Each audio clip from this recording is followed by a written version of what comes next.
رات کے سناٹے میں حویلی عجیب خاموشی اوڑھے کھڑی تھی۔ ہر طرف روشنیوں کی چمک تھی، مگر صدف کے دل میں اندھیرا بھرا ہوا تھا۔ اس کے ہاتھ کانپ رہے تھے، دل بے قابو دھڑک رہا تھا اور آنکھوں میں نہ جانے خوف کے سائے تیر رہے تھے۔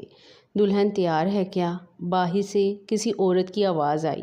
صدف نے آہستہ سے جی کہا اور اپنے کانپتے ہاتھوں سے گھونگھٹ مزید نیچے کر لیا۔ یہ نکاح اس کی مرضی کے بغیر ہوا تھا۔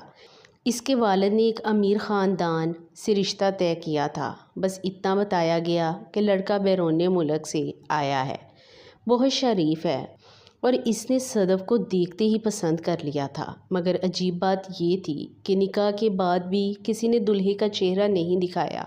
بس رسموں کے بعد ملاقات ہو گئی، سب یہی کہتے رہے۔ اب وہ لمحہ آ چکا تھا۔ کمرہ پھولوں کی خوشبو سے بھرا ہوا تھا۔ صدف بیڈ کے کنارے بیٹھی اپنی سانسیں قابو کرنے کی کوشش کر رہی تھی۔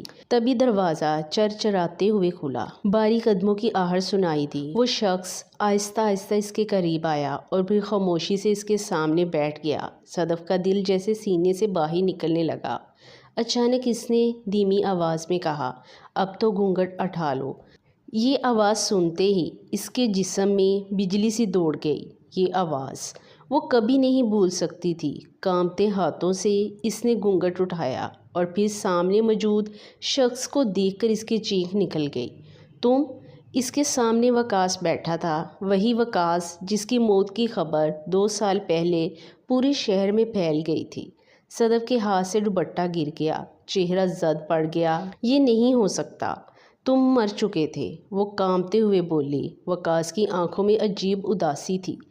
میں مرا نہیں تھا صدف، مجھے مارنے کی کوشش کی گئی تھی۔ کسی نے کیا؟ وقاص خاموش رہا۔ اگلے ہی لمحے باہر زوردار ہوا چلی، کھڑکی دھڑام سے کھل گئی اور کمرے کی لائٹس ٹمٹمانے لگی۔ صدف خوف سے سمٹ گئی۔ وقاص آہستہ سے بولا، جس شخص نے مجھے مارنے کی کوشش کی وہ اس حویلی میں موجود ہے۔